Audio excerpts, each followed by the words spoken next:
이광입니다. 총 들고 국회 난입을 지시한 도주 중인 내란 수괴가 무장한 경호대 속에 숨어들어서 대립하고 있는데 이걸 현행범으로 봐야 되죠. 현행범이지 않습니까? 그래서 체포영장이 나온 거 아닙니까?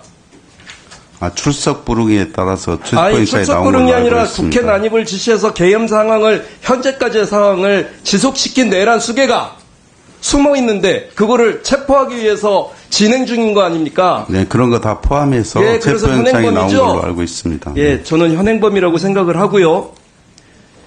이런 법률에 의해서 정당하게 발급된 체포영장을 집행하는 경찰 등의 국가기관의 같은 국가기관인 경호처가 이에 저항하는 것은 합법적인가요? 경호처가 지금 합법적입니까?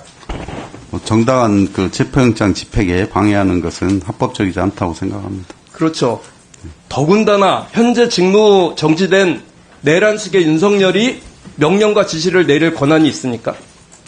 그거는 제가 파악을 좀 검토를 해봐야 될 것 같습니다. 지금 직무가 정지되어 있지 않습니까? 직무 누가 대통령 권한대행 하고 구체적인 있죠? 직무 지시는 정지된 걸로 알고 있습니다. 다만 신변 안전에 대한 것은 좀 검토를 해야 될 것 같습니다. 지금 신변 안전에 대한 얘기하는 게 아니지 않습니까? 지시를 경호처에 내릴 수 있는 권한을 가지고 있는 사람이 누구냐? 누굽니까 지금? 지금은 대통령 권한대행이 권한대행이죠. 있는 걸로 알고 있습니다. 예, 그런데 지금 누구의 지시를 따르고 있죠, 경호처가? 대통령 권한대행이 현재 저런 식으로 불법적 영장 집행을 반대하라고 그렇게 지시를 내렸습니까? 그 지시 받으셨어요? 아니, 저는 받지 못했습니다. 그런데 왜 저렇게 어떤 지시를 따라서 일을 하고 있는 거죠? 제가 경호처 안의 상황을 알 수 없어서 직접 지시했는지 안 했는지 경호처가 독자적으로 그렇게 제지를 한 것인지 그 상황에 대해서는 체포영장 집행에 대해서 권한이 없는 사람이 무력 사용을 지시했어요. 그건 잘못이라고 생각합니다. 잘못됐죠. 예, 그럼 거기에 대해서 경호처가 불응한다면 어떻게 되는 겁니까? 불법입니까? 아니, 불법한 불법 지시에 대해서는 그럼 경호처가 거부할 지금 수 있는 걸로 알고 있습니다. 그렇죠. 그럼 예. 경호처가 지금 다 손들고 나와도 되는 거 아닙니까? 제가 답변 드리긴 적절하지 않습니다. 지금 방금 경호처가 손들고 나와야 된다는 그런 얘기는 아니 지금 지시에 대해서 불응하는 게 맞다고 말씀하셨잖아요. 불법한 직무 지시에 대해서는 공무원으로서 당연히 거부할 수 있습니다. 네, 그러면 지금도 거부하고 나오시면 되는 거죠. 1차 체포영장 집행 과정에서 경찰청 소속의 경찰들과 그리고 국방부 소속 경호부대에는 체포영장 집행에 수능했습니다. 아시죠? 예, 길 터주셨다고 그렇게 보도를 통해서 받고 그렇게 보고를 들었습니다. 그렇죠? 네, 저희들은 적법한 집행이라고 보기 때문에요. 예, 적법한 집행이었기 때문에 경찰청 소속과 국방부 소속 경호부대는 국방부는 제가 알 수는 없고요. 그렇습니까? 예. 국방부가 일부러 터졌는지 안 됐는지 제가 알 수 없습니다. 국방부는 알 수 없다. 네네. 그럼 경호처는 정당한 사법 판단에 저항하고 현행법을 위반을 당시에 했죠, 1차 때. 1차 때 그래서 국수본에서 네. 수사 중에 있는 걸로 알고 있습니다. 네.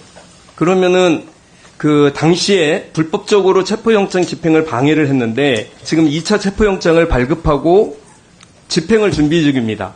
경호처는 헌법과 법률이 보장하는 정당한 법 집행을 방해하는 등 지금처럼 한다면 특수 공무집행 방해 행위를 하고 있다고요? 하고 있는 거고요. 그렇게 되면 경찰은 경호처에 대한 법 집행을 해야 되는 거죠. 예, 그렇습니다. 네. 제가 보기에는 경호처에 대해서 고민을 좀 해봤습니다. 지금 오늘 기준으로 계엄 이후에 국회 8건의 경호법이 지금 발의가 되어 있어요. 대부분 내용들이 대통령 등의 경호를 하는 경호처를 별도로 두는 것을 목표로 하고 있습니다. 왜 그러냐면 현재 경호처가 사병화되고 있기 때문입니다. 여기 좀 PPT 좀 띄워주시겠어요? 지금 경호처는 1961년도에 국가재건 최고회의 의장 경호대를 통해서 창설이 됐던 사병화된 그런 역사를 가지고 있습니다. 그죠? 아직도 많은 사람들은 경호실장 하면 과거 군사정부의 차지철을 떠올립니다. 차지철이 뭐라고 그랬죠? 다음으로 좀 넘겨주세요. 캄보디아에서는 300만 명이나 희생시켰는데 우리는 100만, 200만 희생시키는 것 좀 문제 있겠습니까?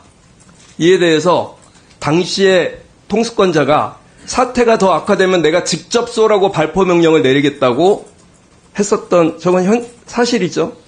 그런데 지금 경호처 관계자에 따르면 윤 대통령이 김성훈 차장 이하 상급 이상 간부들을 관저로 불러 격려하는 취지의 오찬 중에서 수사기관의 체포영장 집행 과정에서 무력 사용을 검토하라고 지시를 했습니다. 그게 저 말과 다를 게 있나요?